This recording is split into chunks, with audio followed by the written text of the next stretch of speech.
இந்த குர்ஆன் ஒரு மூமினுடைய உள்ளத்துல எப்படி இருக்கும், இதை யாரும் விளக்கம் கொடுக்க வேணாம், நமக்கு நாமளே விளங்கி கொள்ளலாம். சில விஷயத்துக்கெல்லாம் அடுத்தவங்க சொல்லணும், இது இப்படி, இது இப்படிங்க, இது உங்களுக்கு யூஸ்ஃபுல்லா இருக்கிற மாதிரி தெரியுது அப்படின்னு.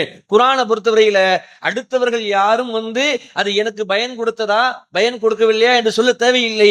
மாறாக எனக்கே அது புரியும். திருமறை குர்ஆனில் இறைவன் சொல்கிறான், இன்னல் முஃமினூன அல்லதீன இதா ذுகிரல்லாஹ் வஸீலத் குலூபுகும் வ இதா துலியத் அலைஹிம் ஆயத் ஸாதத்துஹும் ஈமான் இன்ன இலா ரப்பிஹிம் யத்தவக்கலூன். அல்லாஹ் சொல்கிறான், மூமின்கள் யார் தெரியுமா? மூமின்கள் யார் என்று சொன்னால், அவரிடத்துல அல்லாஹ்வை பற்றி சொல்லப்பட்டால் அவர்களது உள்ளமெல்லாம் நடுங்கும். அவன் எவ்வளவு பெரிய அயோக்கியனாக இருந்தாலும் அல்லாஹ் என்று அவனுடைய முன்னாடி அந்த வார்த்தையை சொல்லுகிற பொழுது அவனுக்கு ஒரு அச்சம் வரணும். வைதா துலியத் அலைஹிம் ஆயத், அல்லாஹ்வுடைய வேத வசனத்தை எடுத்து ஓதி காண்பித்து, எப்பா அல்லாஹ் பேசுறான் பாத்துக்க, அல்லாஹ் இதை தடை செஞ்சிருக்கிறான் பாத்துக்க, அல்லாஹ் இதை தடுத்து இருக்கிறான் பாத்துக்க, அல்லாஹ் குற்றம் முடிச்சிருவான் பாத்துக்க என்று வேத வசனத்தை எடுத்து காட்டுகிற பொழுது அது அவனுக்கு ஈமானை அதிகப்படுத்துமா.